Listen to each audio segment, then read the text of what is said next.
A lot of people are refusing to evacuate from the areas that Russia is engaging in Kharkov. Let's find out why, and the reason may not be what you think it is.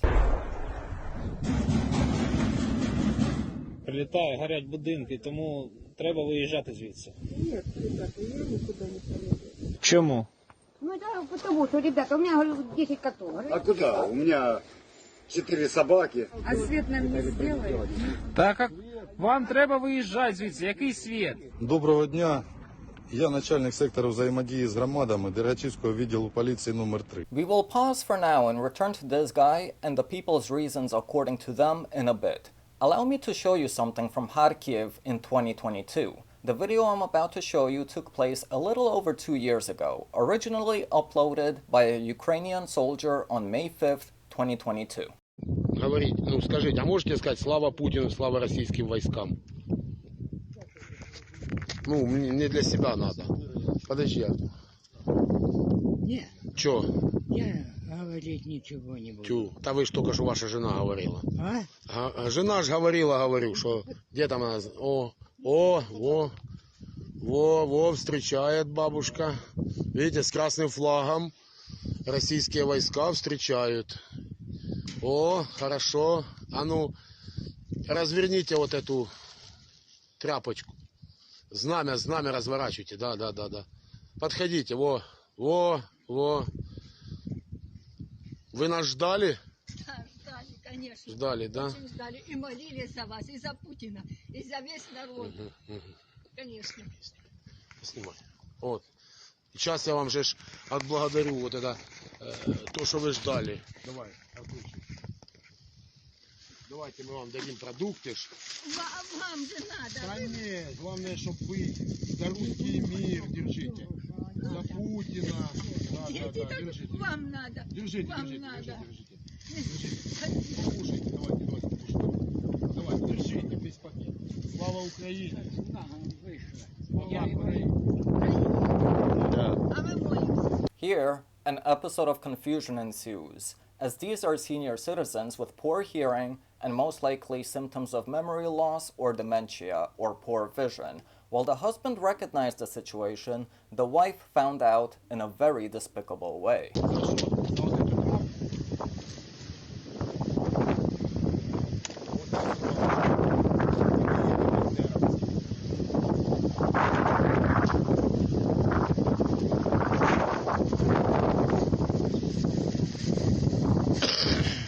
Берите.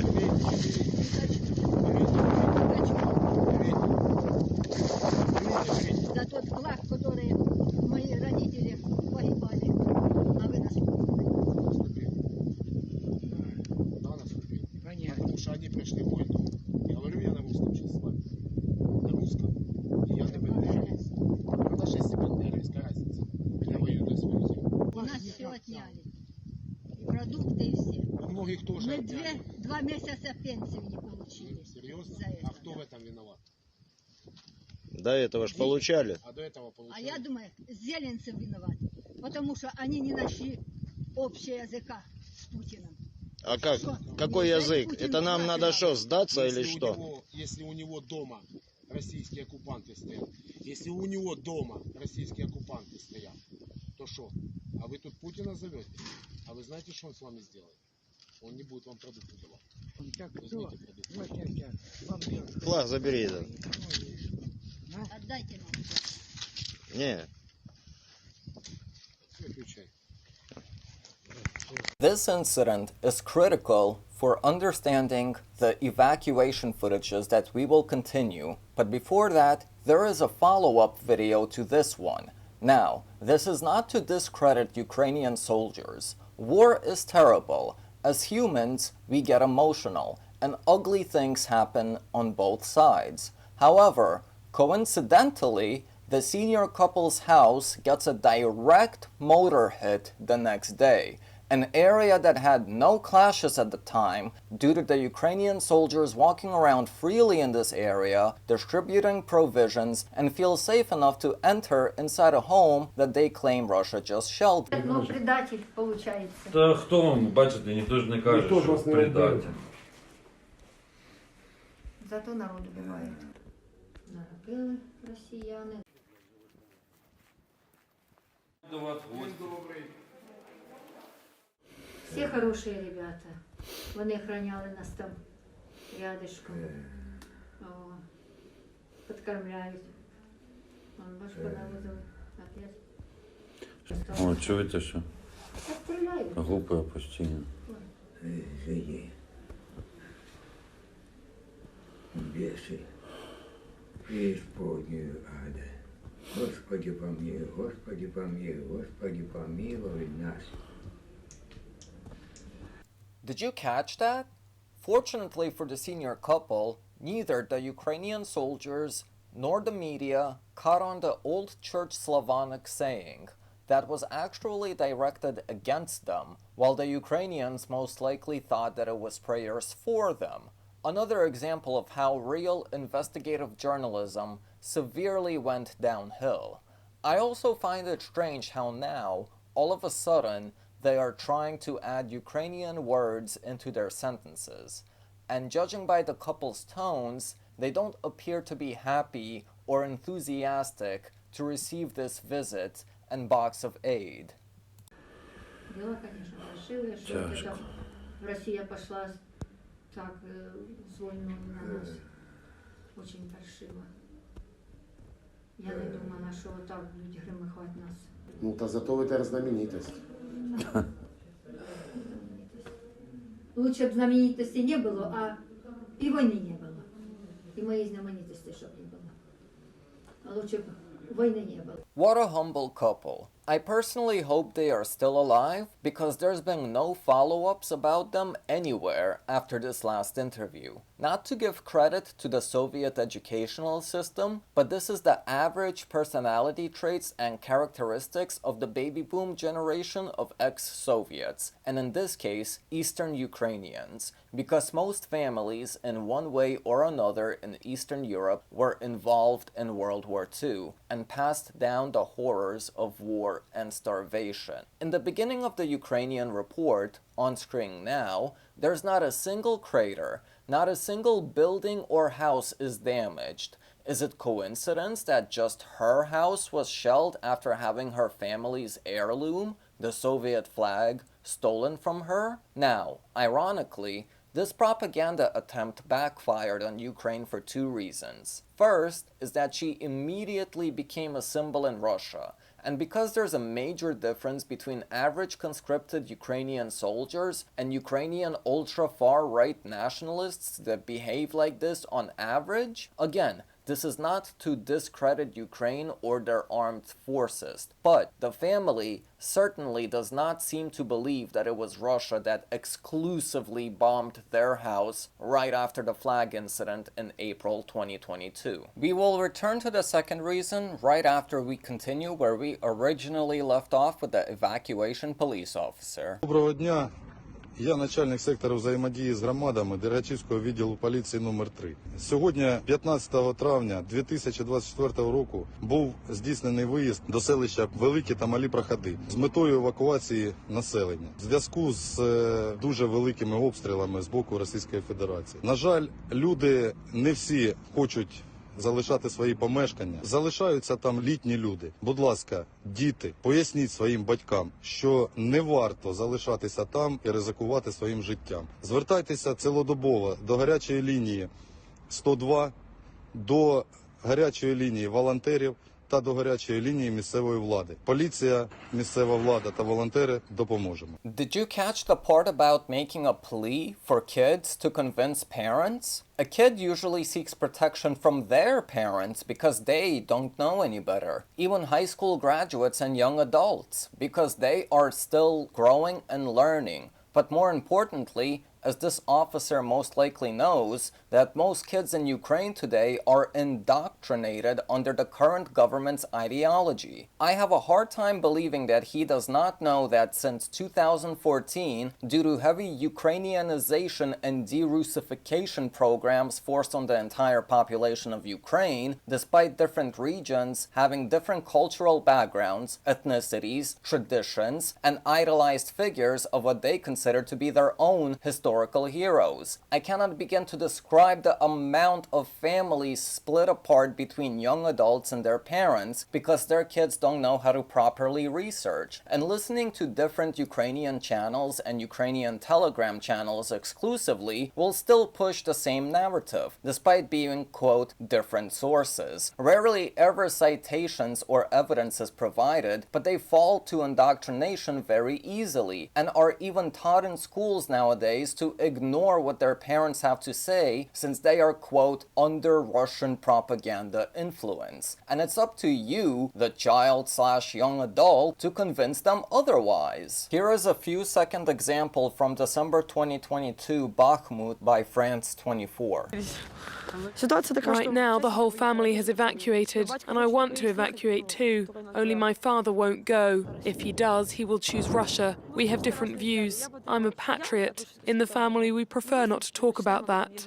This includes my own family as well, back in 2014, and again since the 2022 Russian invasion. But thankfully, most of them made amends. As I myself am from Kharkov, footage on screen now shows what's called the anti-Maidan movement, which for those that don't know, was a movement created by cause and effect and were against the Euromaidan activists because they saw what they did to Kiev becoming in ruins. Hundreds of thousands of residents in Kharkov alone partaking in it, because most have family members throughout multiple regions of both Ukraine and Russia, which up until recently was a very common thing for hundreds of years. It's further divide and conquer strategies by the top 1% elite. Why is nobody talking about them? But I digress. That's a topic for another video. Let me know in the comments below if you would like to see an in-depth analysis of the anti-Maidan movement, as this was happening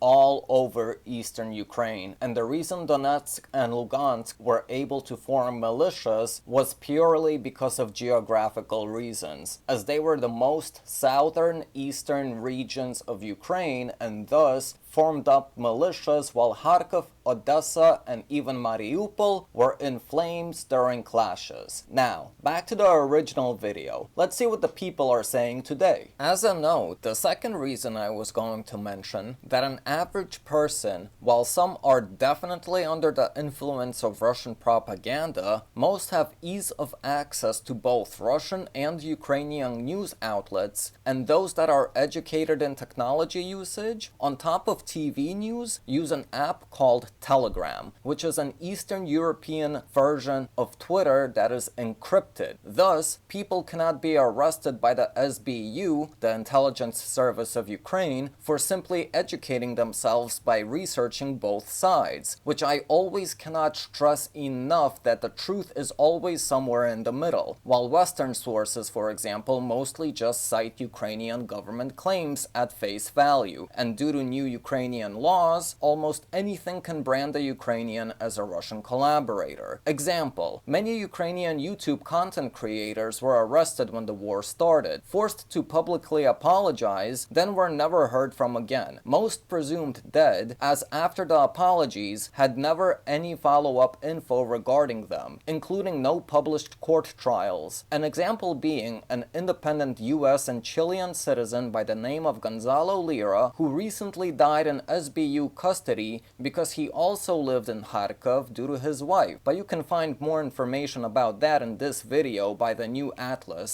among other YouTubers. Гарячої лінії 102 до гарячої лінії волонтерів та до гарячої лінії місцевої влади. Поліція, місцева влада та волонтери допоможемо. Розбита хата, ось. Спасибо вам за беспокойство. Дивіться, телефон ви знаєте. Куди звертатись знаєте. На зв'язку 24/7. Якщо надумали, набирайте людей. Я вас прошу. Добрий день. А ви не виїжджаєте? А чому? Я хорошо знаю. Так тут же ж дивіться, що відбувається, тут ідуть обстріли. Скажіть, будь ласка, чого ви виїжджати не хочете? Дуже збито. Просто як ми вже старі люди, куди вже їхати, ми будемо тільки людям роботу надавати. Так тут же це ж життя. Молоді. Ваше життя. Ну, тому що, Богу дякувати. Ой, Господи. Евакуація. Виїжджати буде? Он не на своем автомобиле. А чому ви не хочете виїжджати? Ну, у меня тут родители, во-первых, старенькие, я за ними присматриваю. Так, а з батьками куди? Є Мать вообще ни в какую. Є обласний гуманітарний штаб координаційний, є людей забезпечують. Ну ви ж бачите, що тут відбувається. Сказала я в сараї. Ну так і що ви думаєте з цього приводу? В погребе сидим, да и все. Думать, что тут бомжевать, что там бомжевать. Какая нам разница, где его бомжевать? Бомжувати вас ніхто не залишить, це по-перше. По-друге, там безпечна територія. Тут постійно йдуть обстріли. А потом дальше куда нас? Тоже что? Ну, є місця для розміщення. Головне бажання. Да, у нас есть и контакты, И контакты есть, и наши есть. Да, и волонтеров есть, и все есть. А свет нам не сделает? Так як вам треба виїжджати звідси. Який світ? Ну, Смеемся же, ребята. Если у нас все провода оборваны, ну какая же... Короче, добрий день. До вас не достукатись. Ой, так, собаки. Добрий день. Поедем на Харьков? нет, мы не говорим. Як це ні? Ну, мальчики, Чому? Она, во-первых, не ходит. Я знаю. А ее я не брошу. Ну, таки вы поедете. Я не поеду, я ее не брошу. ну это потому, что, ребята, у меня, говорю, 10 котов, говорю, я их и не буду. Извините. Дивіться, життя. Ваше, ви бачите, що тут Я відбувається? вижу, говорю, вон, говорю, я вижу, вон. Добрий день, а ви виїжджати будете? А с вами на машине? Да. Сегодня нет. Ну як сьогодні ні, а завтра, ви розумієте, що завтра воно ж, ну якби тут таке поняття відносне. Мы разумеем. Молодые люди, все понятно. А куда? У меня 4 собаки. Вот, у нас, говорю, вот. Куда я пойду? Спасибо огромное, большое.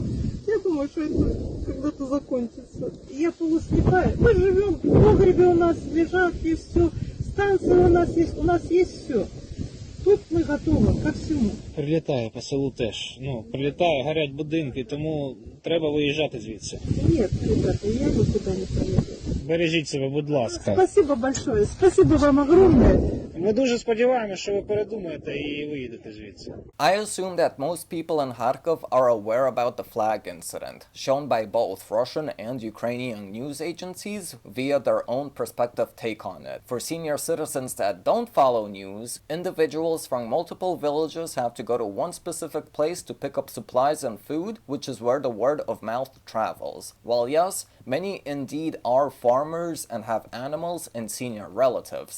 That's no lie. I do, however, find it strange how the people that say no are being not only filmed, but also appear to me as being badgered when saying no, more like demanding rather than asking for the reason why. And considering that Kharkiv region is defended by elite ultra-far-right nationalist units such as Kraken, a subsidiary of Azov Regiment of Kharkiv, and the latest new phrase trend of who is a, quote, true Ukrainian, although there were many other labels prior to that one, as well as history from the Donbass War, I personally have a hard time believing that the evacuation is being done out of actual care for the people. It also comes at a time when conscripted Ukrainian forces are retreating until they wait for reinforcements from Kupiansk and other areas of redeployment, which to me personally reminds me how Azov Regiment in Mariupol closed the city borders to not allow anyone to leave, where many witness testimonies after the battle was over, hundreds of them were saying that, and I quote, the theme was, Azov was using us as human shields, hence why they did not allow us to evacuate. They said this to independent, non-Russian journalists. They weren't given a script to read in advance because we see the journalists spontaneously walking up to random people. You can check YouTube channels like Patrick Lancaster or Christelle Niant from May 22 for their reports.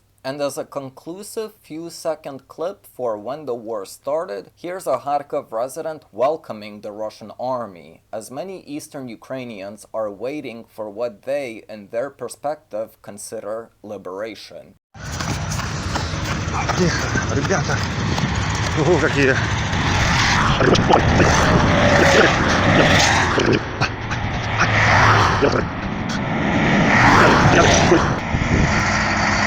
Удачи, пацаны! Храни вас Бог.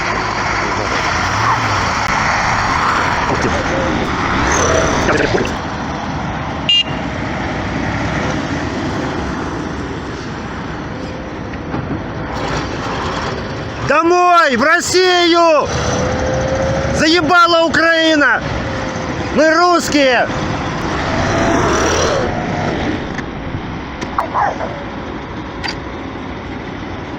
Храни вас Бог, пацаны! Мы 8 лет этого ждали. Даже не 8, а начиная с 91-го года.